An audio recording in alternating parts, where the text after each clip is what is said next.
बच्चों, आज हम प्रश्न संग्रह 51 को पढ़ेंगे। प्रश्न संग्रह 51 में पहला प्रश्न हमको दिया है, विस्तार सूत्र की सहायता से गुणनफल ज्ञात करो। इसका गुणनफल ज्ञात करना है। इसके पहले विस्तार सूत्र में हमने दो सूत्रों को पढ़ा था। इसको मैं थोड़ा आप लोगों को बता दूं। सूत्र था a प्लस बी का वर्ग और a माइनस बी का वर्ग। ए प्लस बी का वर्ग क्या था? ए वर्ग धन 2ab धन बी वर्ग। इसका विस्तार किए थे और इसका विस्तार किया था तो हमने पाया था ए वर्ग ऋण 2ab धन बी का वर्ग। उसी तरह विस्तार सूत्र में हमें तीसरा जो फार्मूला दिया हुआ है वह है ए धन बी गुणे ए ऋण बी बराबर ए वर्ग ऋण बी वर्ग। तो आज हम विस्तार सूत्र में इस सूत्र की सहायता से प्रश्नों को हल करेंगे। अब यहाँ पे जैसे हमें पहला प्रश्न दिया हुआ है x प्लस वाई और x माइनस वाई का गुणनफल ज्ञात करना है। तो जैसे कि हमारा सूत्र है, सूत्र को हम यहाँ लिखना चाहें हर प्रश्न के आगे लिख लेंगे और उसकी सहायता से हल करने की कोशिश करेंगे। तो हमारा सूत्र क्या है? a प्लस बी गुणे ए ऋण बी बराबर ए वर्ग ऋण बी वर्ग। अब यहाँ पे देखिए ए वर्ग ऋण बी वर्ग, यहाँ पे ए की जगह पे क्या है? x और b की जगह पे क्या है? y। यानी a का मान x है तो यहाँ पे हम रखेंगे x का वर्ग, ऋण b की जगह क्या है? y। तो क्या हो जाएगा? ये y का वर्ग हो जाएगा। ऐसे प्रश्नों को हल करते समय हमें देख लेना है कि x प्लस वाई और x माइनस वाई दिया हुआ है तो दोनों जगह पे जो चरांक हैं, अक्षर हैं, वो बराबर ही हैं, खाली यहाँ पे धन है, यहाँ पे ऋण है। तो ये हमारा प्रश्न हल हो गया पहला। अब हम दूसरा प्रश्न हल करेंगे। दूसरे प्रश्न में भी देखिए सब समान है, यहाँ पे धन है, यहाँ पे ऋण है, तो हमारा जो फार्मूला है हम फार्मूले को ही लिखेंगे। इस फार्मूले का उपयोग करके यहाँ पर देख लीजिए a का मान कितना है? 3x है और b का मान कितना है? 5 है। तो a का मान 3x है तो यहाँ पे हम 3x का वर्ग कर देंगे। बीच में ऋण का निशान है, ऋण रखिए। b का मान क्या है? 5 है तो 5 का वर्ग कर दीजिए। अब इसको हल कर लेते हैं। 3 का वर्ग 9, x वर्ग हो गया, ऋण 5 का वर्ग कितना हो गया? 25। यानी हमारा जो ये आंसर आ गया ये 3x ऋण 5 का गुणा 3x धन 5 में करेंगे तो ये उत्तर हमारा आएगा। अब तीसरे प्रश्न में देखिए a धन 6 और a ऋण 6 है। उसी फार्मूले से हम करेंगे। ये फार्मूला है हमारा, उसी फार्मूले के उसका मान रख देंगे। a का मान यानी पहली संख्या यहाँ पर a ही है तो a वर्ग ही आएगा। ऋण b का मान कितना है? 6, तो यहाँ पे क्या आएगा? 6 का वर्ग। तो ये कितना हो गया? a वर्ग ऋण 6 का वर्ग कितना होता है? 36। ये हमारा उत्तर हो गया। यानी a धन 6 का गुणा a ऋण 6 में करेंगे तो ये उत्तर होगा। अब अगला प्रश्न देखिए x बटे 5 धन 6, x बटे 5 ऋण 6। उसी तरह का प्रश्न है, फार्मूला हम लिख लेंगे। अब यहाँ पे देखिए मैंने फार्मूला लिख लिया है। a का वर्ग यानी पहली संख्या का वर्ग, पहली संख्या क्या है? x बटे 5, तो यहाँ x बटे 5 लिखेंगे, उसका वर्ग कर देंगे। ऋण b वर्ग यानी दूसरी संख्या कितनी है? 6, तो 6 का वर्ग कर दीजिए। अब ये वर्ग कर देंगे तो यहाँ पे कितना आएगा? x वर्ग, 5 का वर्ग कितना होता है? 25, ऋण 6 का वर्ग कितना हो गया? 36। ये हमारा उत्तर हो गया। अब जो दूसरा प्रश्न दिया है हमें, विस्तार सूत्र की सहायता से मान ज्ञात करो। जो हमारा सूत्र था उसी की सहायता से हमें मान ज्ञात करना है। यहाँ दिया है 502 गुणे 498। अब हम देखते हैं 502 और 498 दोनों संख्याएं 500 के नज़दीक हैं। यानी 500 में 2 जोड़ा तो 502 हो गया और 500 में 2 घटाया तो 498 हो गया। तो अगर हम 502 को लिखना चाहें तो 500 धन 2 लिखेंगे, गुणे यानी ब्रैकेट हम यहाँ कुछ नहीं रखेंगे तो 500 ऋण 2 लिखेंगे, 498 हो जाएगा और ये 502 हो जाएगा। अब अगर हम ध्यान से देखते हैं हमें क्या ज्ञात होता है? ये सेम संख्याएं हैं, 500 यहाँ पर भी है, 2 यहाँ पर भी, यहाँ धन है यहाँ ऋण है। यानी हमारा जो फार्मूला है a धन b और a ऋण b, की सहायता से ये प्रश्न हम आसानी से हल कर सकते हैं।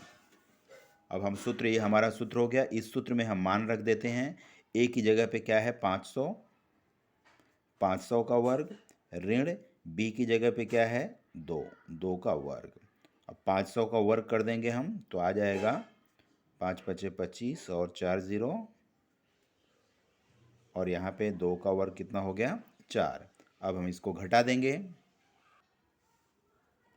घटाने पे आ जाएगा 24 996। ये हमारा उत्तर आ जाएगा। यानी 500 गुणे 2, 502 गुणे 498 को विस्तार की सहायता से हमने हल किया तो ये हमारा उत्तर आ गया। ठीक है। अगला प्रश्न देखिए कितना है, 97 गुणे 103। 97 में 3 जोड़ेंगे तो 100 हो जाएगा, और यहाँ पे 103 है, 100 में 3 जोड़ा है, यहाँ 100 में से 3 घटाया है, यहाँ 100 में 3 जोड़ा है। तब 97 को हम कैसे लिख सकते हैं, 100 ऋण 3 एक ब्रैकेट में गुणे यहाँ पे 100 धन 3। सेम हमारा आ गया, देखिए यही फार्मूला, ए धन बी गुणे ए ऋण बी बराबर ए वर्ग ऋण बी वर्ग। फार्मूले में मान ए का मान कितना आया 100, तो 100 का वर्ग हो गया, ऋण बी का मान कितना आया 3, 3 का वर्ग हो गया, 100 का 4 0, ऋण 3 9, घटा देंगे हम तो आ जाएगा ये हमारा आंसर हो गया। यानी 97 गुणे 103 का वर्ग विस्तार सूत्र की सहायता से हमने हल किया तो ये उत्तर आ गया। चौथा प्रश्न देख लिए, 54 है और 46 है, यानी दोनों संख्याएं किसके नज़दीक है, 50 के नज़दीक है। तो 54 को हम कैसे लिख सकते हैं 50 धन 4, और 46 को हम कैसे लिख सकते हैं 50 ऋण 4। हमारा वही फार्मूला जो हम अब करते आए हैं वर्ग विस्तार का, ए धन बी और यहाँ पे ए ऋण बी। मान कितना आएगा ए वर्ग ऋण बी वर्ग। मान रखते जाइए, ए यानी पहली संख्या यानी 50 का वर्ग, ऋण बी यानी दूसरी संख्या 4 है तो 4 का वर्ग। 50 का वर्ग कितना हो गया 5 पचे 25 और 2 0, ऋण 4 चौक 16, घटा देंगे 2500 में से 16 तो उत्तर आ जाएगा 2 4 8 4। यानी हम 54 गुणे 46 करेंगे वर्ग विस्तार की सहायता से तो ये हमारा उत्तर हो जाएगा। चौथा प्रश्न करते हैं, ये तीसरा प्रश्न था 1 2 3। चौथा प्रश्न करते हैं। चौथा प्रश्न है 98 गुणे 102। ये भी देखिए 100 के पास में है तो ये कैसे लिख सकते हैं हम, 98 है इसको लिखेंगे हम 100 ऋण 2, और 102 को हम कैसे लिखेंगे 100 धन 2। हल करेंगे, फार्मूला पहले लिख लेते हैं, ए ऋण बी गुणे ए धन बी बराबर ए वर्ग ऋण बी वर्ग। फार्मूले में रख दीजिए, ए का मान कितना है 100, 100 का वर्ग, ऋण बी का मान कितना है 2, 2 का वर्ग। हल कर दीजिए, 100 का वर्ग 4 0 आ जाएगा, ऋण 2 का वर्ग कितना होता है 4, ये 10,000 है, 10,000 में से 4 घटा दीजिए तो उत्तर आ जाएगा ये, यानी 98 गुणे 102 वर्ग विस्तार की सहायता से हल करने पर ये उत्तर आ गया हमारा। बच्चों अब हम प्रश्न संग्रह 52 के प्रश्नों को हल करेंगे। प्रश्न दिया है, नीचे दिए गए व्यंजकों के अभाज्य गुणनखंड ज्ञात कर गुणनफल के रूप में लिखो। अब इसमें जो हमें पहला सवाल दिया है वो दिया है 201 ए घाते 3 बी वर्ग। तो मैं यहाँ लिख लेता हूँ 200, पहला सवाल जो दिया हुआ है 201 ए घाते 3 और बी घाते 2। अब इसको हमको अभाज्य गुणनखंड के रूप में लिखना है। अभाज्य गुणनखंड जैसे 201 पहले जो संख्या दिया हुआ है, पहला हम उसको अभाज्य गुणनखंड उसका ज्ञात कर लेंगे। साइड में हम अभाज्य गुणनखंड ज्ञात कर लेते हैं। पहले आप पढ़ चुके हैं छठी और सातवीं में अभाज्य गुणनखंड कैसे ज्ञात करते हैं। तो यहाँ पे जो संख्या दिया है पहले हम उसका अभाज्य गुणनखंड ज्ञात करेंगे। जैसे 201 है, अब इसमें हम क्या करेंगे, ये सम संख्या नहीं है, 2 से भाग नहीं जाएगा, इसमें 3 से भाग जाएगा। क्या 3 की कसौटी हमें मालूम है, संख्याओं को जोड़ लेंगे हम लोग। संख्या 2 है, यहाँ 1 है, 3 हो गया, यानी इसमें 3 से भाग जाएगा। तो 3 से हम भाग दे देंगे, 3 छक 18, 2 बचा, 3 सते 21। अब यहाँ पे देखिए 67 आया, 67 से ही भाग जाएगा क्योंकि 67 अभाज्य संख्या है। यानी 201 का अभाज्य गुणनखंड क्या होगा, 3 गुणे 67। तो यहाँ पे 201 को हम कैसे लिख सकते हैं, 3 गुणे 67, और यहाँ a घाते 3 है तो ये क्या हो जाएगा, a गुणे a, और इसका गुणनखंड b घाते 2 है तो क्या हो जाएगा, गुणे b। तो ये हमारा 201 a घाते 3 b घाते 2 का अभाज्य गुणनखंड हो गया। अब उसमें जो दूसरा प्रश्न है उसमें है 91। देखिए 91 दिया है एक्स वाई टी का वर्ग। 91 इसका भी हम अभाज्य गुणनखंड ज्ञात कर लेंगे। आप क्षैतिज विधि से या ऊर्ध्वाधर विधि से किसी विधि से भी ज्ञात कर सकते हैं, आप डायरेक्ट भी लिख सकते हैं। अब ये जो 91 है कौन से पहाड़े में आता है, अगर आपको पहाड़ा मालूम है तो लिख सकते हैं आप पहाड़े से डायरेक्ट भी। ये ऊर्ध्वाधर विधि है, क्षैतिज विधि से हम अगर करना चाहें तो हमको पहाड़ा मालूम रहता है तो हम पहाड़े से भी कर सकते हैं।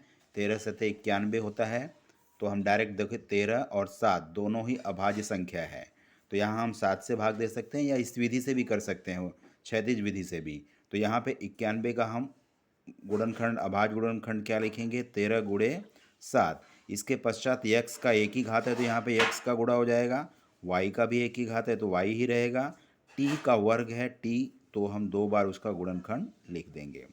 तो ये हमारा हो गया उत्तर, अभाज्य गुणनखंड। अब तीसरा प्रश्न हम करते हैं। तीसरा प्रश्न में देखिए 24 संख्या है, हम 24 का अभाज्य गुणनखंड ज्ञात कर लेंगे। किसी विधि से भी करिए आप। 24 को हम कैसे लिख सकते हैं, बहुत बच्चे लिखेंगे 8 त्रिक 24। अगर तुम 8 त्रिक 24 लिखते हो तो इसमें देखिए 8 क्या है, भाज्य संख्या है, तो हमको फिर से इसको अभाज्य संख्याओं के रूप में लिखना पड़ेगा। तो 2 दूना 4 दूना 8, अब 2 2 क्या हो गया, सब अभाज्य संख्या है, और ये 3, यानी 24 के अभाज्य गुणनखंड इस तरह से हो गए, 2 दूना 4 दूना 8 त्रिक 24, सभी संख्याएं अभाज्य होनी चाहिए। ठीक है, अब तो यहाँ पे हम लिख सकते हैं 24 को हम कैसे लिखेंगे, 2 गुणे 2 गुणे 2, 2 दूना 4 दूना 8 त्रिक 24, और यहाँ पे चरांक हैं, संख्याएं हैं। एक a वर्ग को हम लिखेंगे a गुणे a, और b वर्ग को लिखेंगे b गुणे b। ये हमारा उत्तर हो गया। अब जो चौथा प्रश्न है हमारा, ये चौथा प्रश्न भी सेम ऐसे ही है। यहाँ पे संख्या हमको दिया नहीं है, अक्षर ही दिए हैं, चरांक ही दिए हुए हैं, तो यहाँ पे हम उसको कर लेंगे। t एक ही बार दिया है तो t गुणे r का वर्ग है तो r गुणे r, फिर गुणे का निशान डालिए, s घाते 3 है तो s गुणे s। ये हमारा उत्तर हो गया। इस तरह से प्रश्न संग्रह 52 हमने कंप्लीट किया।